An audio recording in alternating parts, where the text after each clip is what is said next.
जैसे लोग क्या कहेंगे has killed more dreams than anything else, वैसे ही प्रोडक्ट्स महंगे हैं, objection has killed more potential buyers than anything else in the world. कारण चाहे कुछ भी हो, अगर आपका प्रॉस्पेक्ट आपको ये बोलता है कि आपके प्रोडक्ट्स महंगे हैं, तो यहाँ पर ज़्यादातर डिस्ट्रीब्यूटर्स हथियार डाल देते हैं, और जहाँ पर उनको एक पोटेंशियल बायर मिल सकता है, जहाँ पर उनके प्रोडक्ट सेल हो सकते हैं, इस ऑब्जेक्शन को सही तरीके से हैंडल ना करने की वजह से वो सेल को लूज कर देते हैं। लेकिन आज इस वीडियो में मैं आपको कुछ ऐसे तरीके बताने वाला हूं जिसको जानने के बाद नेक्स्ट टाइम जब आपके पास में ये ऑब्जेक्शन आएगा प्रोडक्ट्स महंगे हैं, तो आप इस ऑब्जेक्शन को बड़ी आसानी से हैंडल कर पाएंगे।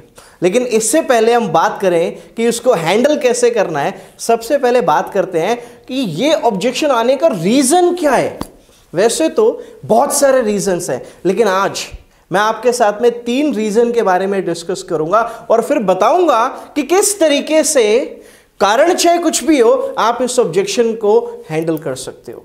तो सबसे पहला रीजन जिसके चलते ये ऑब्जेक्शन आपके पास में आ जाता है वो है आपके प्रॉस्पेक्ट की एजम्पशन। ज्यादातर प्रॉस्पेक्ट्स एज्यूम कर लेते हैं कि यार ये प्रोडक्ट बड़ा महंगा है, बिना ये जाने कि उस प्रोडक्ट से उनको बेनिफिट क्या मिल सकता है। और अगर आपने अपने प्रॉस्पेक्ट को बिजनेस भी ऑफर किया है प्रोडक्ट्स के साथ में, तो वो प्रॉस्पेक्ट यहां तक नहीं रुकता, वो ये भी सोच लेता है कि ये प्रोडक्ट मेरे लिए तो महंगा है, लेकिन मेरे सर्कल में भी लोगों को ये प्रोडक्ट महंगा लगने वाला है, और फिर वो आपको ये ऑब्जेक्शन दे देता है कि भैया बड़ा महंगा प्रोडक्ट है। दूसरा रीजन ये होता है लैक ऑफ प्रेजेंटेशन स्किल्स। कई बारी हम लोग भी इफेक्टिवली प्रेजेंटेशन नहीं कर पाते, जिसके चलते ये ऑब्जेक्शन रेज हो जाता है।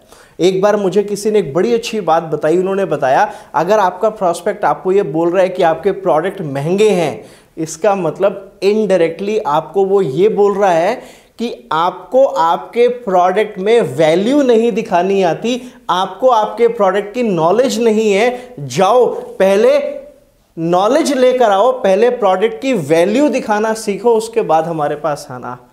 Great, what a good thought it is. तो कई हमें क्या है, अपनी प्रेजेंटेशन स्किल्स को भी इंप्रूव करना है अगर हमें इस ऑब्जेक्शन को उड़न छू करना है तो। तीसरा रीजन कई बार हमारे पास में आ जाता है, प्रोडक्ट महंगे हैं, रीजन क्या होता है, प्रॉस्पेक्ट जेन्युइनली उन प्रोडक्ट्स को अफोर्ड नहीं कर सकता। अब जैसा कि मैंने आपको बोला कई सारे कारण हो सकते हैं, उसमें से मैंने 3 कारण आपको बताए। अब इन तीनों में से कारण कोई भी हो, मैं आज आपको ऐसे 4 प्रैक्टिकल तरीके बताने वाला हूं जिनसे आप इस ऑब्जेक्शन को, चाहे रीजन तीनों में से कोई सा भी हो, आप इस ऑब्जेक्शन को इजीली हैंडल कर सकते हैं। तो सबसे पहले मेथड की बात करते हैं। मैं 4 तरीके हैं जो मैं आपको बता देता हूं। सबसे पहले ना आपको ये जानना होगा, नंबर 1 जो तरीका है जानना ये होगा कि आपके प्रॉस्पेक्ट की नीड क्या है। सेकंड, आपको उसको उसकी नीड के अकॉर्डिंग प्रोडक्ट्स के उसको बेनिफिट्स बताने हैं। तीसरा, आपको अपने और मार्केट के प्रोडक्ट्स में उसको कंपैरिजन देना है। चौथा, आप उसको कोई लो वैल्यू प्रोडक्ट ऑफर कर सकते हो अगर वाकई में उस प्रोडक्ट को वो अफोर्ड नहीं कर पा रहा है। अब ये 4 तरीके हैं जिससे आप ऑब्जेक्शन को हैंडल कर सकते हो। अब इसके बारे में थोड़ा सा हम डिटेल में बात करते हैं कि जब आपके पास में ये ऑब्जेक्शन आए तो किस तरीके से आपने इस ऑब्जेक्शन को हैंडल करना है। देखो, जब आपका प्रॉस्पेक्ट आपको ये बोल रहा है ना प्रोडक्ट महंगे हैं, तो सबसे पहले आप उसकी नीड को आइडेंटिफाई करो। कई बार क्या होता है, बहुत सारे लोग मैंने देखा है कचरा भी बेचने जाते हैं ना तो उसको इजीली बेच देते हैं उसमें वैल्यू दिखा के। और मैंने देखा है बहुत सारे लोग, उनके पास में वाकई में बहुत बढ़िया क्वालिटी प्रोडक्ट है, रिजल्ट ओरिएंटेड प्रोडक्ट है, बट फिर भी वो उस प्रोडक्ट को रिटेल करने में, सेल करने में स्ट्रगल कर रहे हैं। जो लोग स्ट्रगल कर रहे हैं और जो लोग इजीली एक प्रोडक्ट को बेच पा रहे हैं, दोनों में डिफरेंस है। जो व्यक्ति स्ट्रगल कर रहा है वो अपने प्रोडक्ट्स की वैल्यू नहीं दिखा पा रहा, वो अपने प्रोडक्ट्स के बेनिफिट्स सही तरीके से अपने प्रॉस्पेक्ट को नहीं बता पा रहा, और जो व्यक्ति बहुत इजीली सेल कर रहा है वो व्यक्ति अपने प्रोडक्ट्स के, उसका लो क्वालिटी प्रोडक्ट भी है, मान लो अगर लो क्वालिटी प्रोडक्ट भी है, वो उसमें उसकी वैल्यू दिखा रहा है, कस्टमर को उसका बेनिफिट दिखा रहा है और बेनिफिट दिखा के उस प्रोडक्ट को इजीली बेच पा रहा है। तो सबसे पहले अगर आपको देखो, बायर के लिए सबसे इंपॉर्टेंट क्या है? बायर के लिए इंपॉर्टेंट है जो प्रोडक्ट आप उसको बता रहे हो उससे उसको बेनिफिट क्या मिलने वाले हैं। जब तक आपके बायर को, प्रॉस्पेक्ट को ये ना पता चल जाए कि आपका प्रोडक्ट उसको बेनिफिट क्या ऑफर करता है, उसको इस बात से कोई लेना देना नहीं है कि आपकी कंपनी कितनी पुरानी है, आपकी कंपनी के पास कितने बड़े लैंड हैं, आपकी कंपनी के कितने सर्टिफिकेशंस मिले हुए हैं, आपकी कंपनी की प्रोडक्ट्स की पैकेजिंग कितनी अच्छी है, आपकी कंपनी कितनी तेजी से प्रोडक्ट्स को डिलीवर करती है। ये सब बातें मैटर करती हैं, बट ये तब मैटर करती हैं जब आपके बायर को ये पता चल चुका है कि जो प्रोडक्ट उसने लेना है उससे उसको बेनिफिट क्या होना है। ये चीजें मैटर करती हैं जब आपको कंपैरिजन देना है बाजार के प्रोडक्ट्स में और अपने प्रोडक्ट्स में।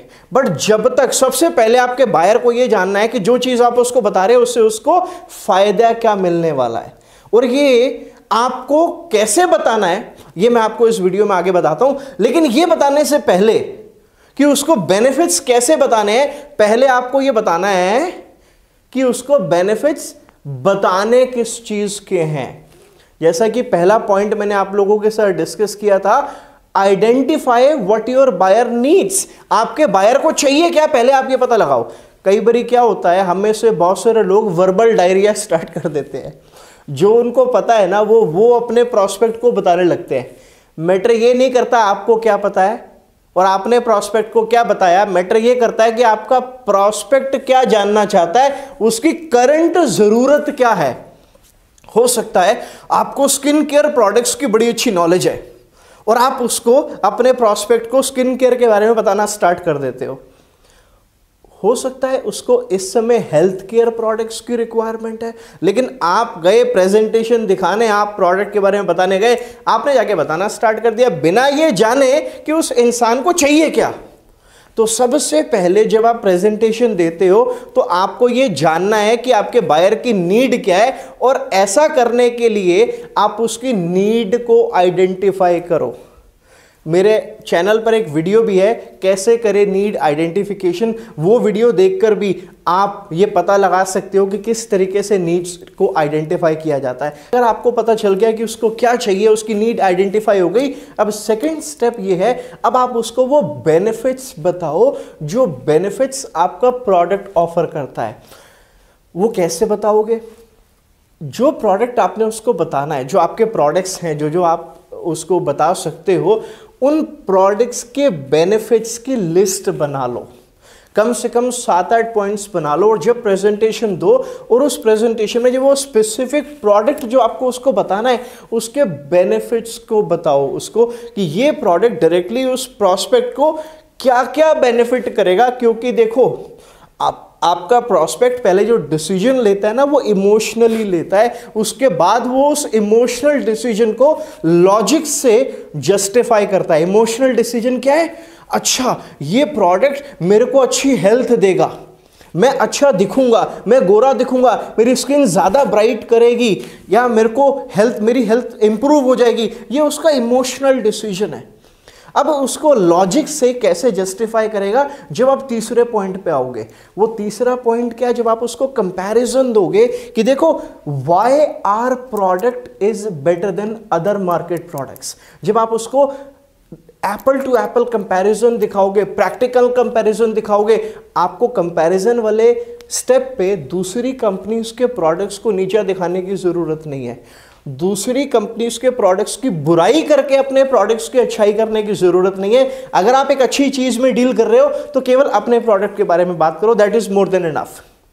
तो थर्ड स्टेप मैंने आपको बताया, आप एक जेन्युइन कंपैरिजन दो अपने और बाजार के प्रोडक्ट्स में। चौथे स्टेप में मैंने आपको बताया था, आपको अगर लगता है कि वो व्यक्ति, उसको सच में प्रोडक्ट महंगा लग रहा है, महंगा लगने रहा है, जेन्युइनली उसके पास पैसे नहीं है, वो उसको अफोर्ड नहीं कर सकता, तो उसको आप लो वैल्यू प्रोडक्ट आप उसको ऑफर कर दो।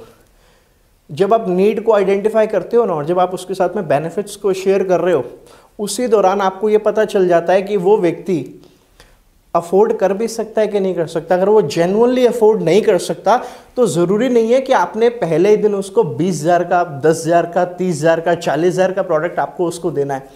मैटर ये नहीं करता। जो मेरा एक्सपीरियंस है 10 साल का नेटवर्क मार्केटिंग बिजनेस में, कई बारी मैंने देखा है एक व्यक्ति को हमने 500 रुपये का प्रोडक्ट दिया और शुरुआत में वो 500 रुपये का प्रोडक्ट लेने से भी हिचक रहा था। 500 रुपये का प्रोडक्ट दिया, लेकिन जब वो व्यक्ति उस प्रोडक्ट से सेटिस्फाइड हुआ तो वो व्यक्ति हमारा मंथली 10-12 हज़ार का यूज़र बन गया और कई साल तक वो व्यक्ति उन प्रोडक्ट्स को खरीदता रहा। सोचो, जो व्यक्ति 500 रुपये का प्रोडक्ट नहीं ले रहा था उसने साल में 1.5-2 लाख रुपए का प्रोडक्ट खरीद लिया।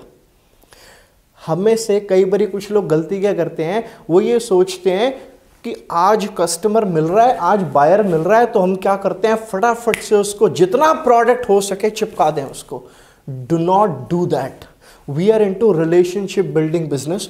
आप चाहे छोटे अमाउंट से उसके साथ में स्टार्ट करो, अगर आपके चीज़ में दम है तो यकीनन वो व्यक्ति उस प्रोडक्ट को रिपीट करेगा और रिपीट भी करेगा और 4 लोगों को और भी बताएगा। और असल में यही तो हमारा बिजनेस है। जब वो उन प्रोडक्ट्स को रेकमेंड आगे भी करना स्टार्ट कर दे, जब आपको रेफरेंसेस मिलने स्टार्ट हो जाए, तो आपका नेटवर्क बिल्डिंग वाला जो कॉन्सेप्ट है, जो आपको नेटवर्क बिल्डिंग की रिक्वायरमेंट है, वो भी यहाँ से काम स्टार्ट हो जाता है। फिर इसको ऐसे समझो, people love to buy but they do not like to be sold।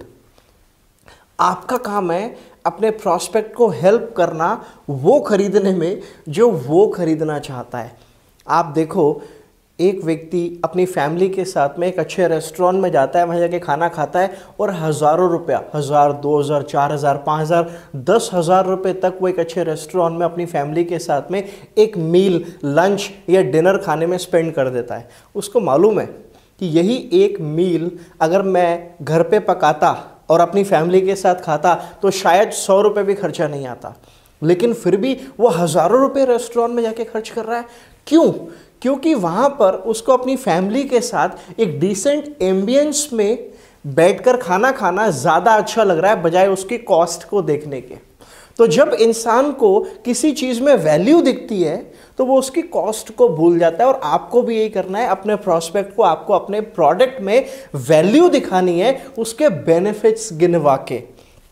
जब आप ऐसा करोगे तो वो उसकी कॉस्ट को भूल जाएगा। आप देखो, एक समय था जब 30 रुपये 35 रुपये का पेट्रोल 1 लीटर आता था। आज जब 70 रुपये 80 रुपये लीटर पेट्रोल है, उसके बाद भी लोग अपने गाड़ियों में पेट्रोल को डलवाते हैं। जब गैस सिलेंडर 200 रुपये था तब भी लोग अपने घर में खाना बनाते थे गैस सिलेंडर पे। आज जब गैस सिलेंडर 700 रुपये 800 रुपये है तब भी लोग अपने घर पे गैस सिलेंडर इस्तेमाल करके खाना बनाते हैं। ये सर नो। तो मैटर ये नहीं करता प्रोडक्ट की कॉस्ट क्या है, मैटर ये करता है कि वो प्रोडक्ट उनके लिए वैल्यू क्या प्रोवाइड करवाता है। तो हमेशा इस चीज के ऊपर फोकस करो कि आपके प्रॉस्पेक्ट को आपके प्रोडक्ट से वैल्यू क्या मिलने वाली है और वो आप उस प्रोडक्ट के बेनिफिट्स को गिनवा के कर सकते हो। और अगर मैं आपको ऐसा बोलूं कि मैं आज आपको इस वीडियो में एक ऐसी ट्रिक बता देता हूं जिससे, एक ऐसी मैजिक ट्रिक जिससे आप जहां बैठोगे वहीं आप सेल कर पाओगे, तो ये झूठ होगा, क्योंकि ऐसी कोई ट्रिक है ही नहीं और ना कभी फ्यूचर में होगी।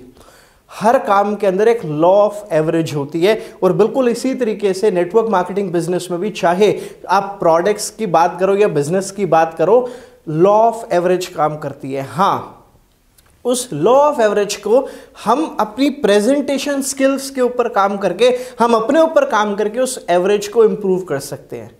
तो नेक्स्ट टाइम जब आपका प्रॉस्पेक्ट आपको ये बोले प्रोडक्ट महंगे हैं, तो सबसे पहले उसकी नीड को आइडेंटिफाई करो, फिर उसको बेनिफिट्स बताओ प्रोडक्ट्स के, फिर उसको कंपैरिजन दो, और अगर वो सच में इन प्रोडक्ट्स को अफोर्ड नहीं कर सकता तो उसको लो वैल्यू प्रोडक्ट प्रोवाइड करवाओ, यूजर बनाओ। चाहे वो 500 रुपए का यूजर बने या 15,000 का यूजर बने, यूजर बनना चाहिए। यूजर बनेगा, रिलेशन बिल्ड होगा, तो आज वो सस्ता प्रोडक्ट खरीदेगा, कल को वो महंगा प्रोडक्ट भी खरीद सकता है। तो अगर आपको मेरा ये वीडियो पसंद आया तो इस वीडियो पे मुझे कमेंट करिए, मेरा वीडियो लाइक करिए, उसको शेयर करिए अपनी टीम के साथ, ताकि जब आपकी टीम को ये ऑब्जेक्शन आए प्रोडक्ट्स महंगे हैं तो इस वीडियो को देखने के बाद आपकी टीम को भी ये पता चल जाए कि किस तरीके से इस ऑब्जेक्शन को हैंडल करना है और वो अपने पोटेंशियल प्रॉस्पेक्ट्स को लूज ना करे। और आपने अगर अभी तक मेरा चैनल सब्सक्राइब नहीं किया तो उसको अभी सब्सक्राइब कर लो, बेल आइकन को दबा दो ताकि जब नोटिफिकेशन आए तो आप लोगों को पता चल जाए। और मेरी वीडियो में मैं हर बार आपको बताता हूं ना, ये मैं थोड़ा सा पहले बता देता हूं, मैं आपको हर बार बताता हूं कि अपनी गाड़ी की हेडलाइट की बीम को लो पे रखा करो, क्योंकि इस हाई बीम की वजह से बड़े सारे एक्सीडेंट्स होते हैं। तो हम लोगों को एक इनिशिएटिव लेना है, अपनी गाड़ी की हेडलाइट की बीम को लो पे रखना है ताकि हमारी वजह से लोगों को परेशानी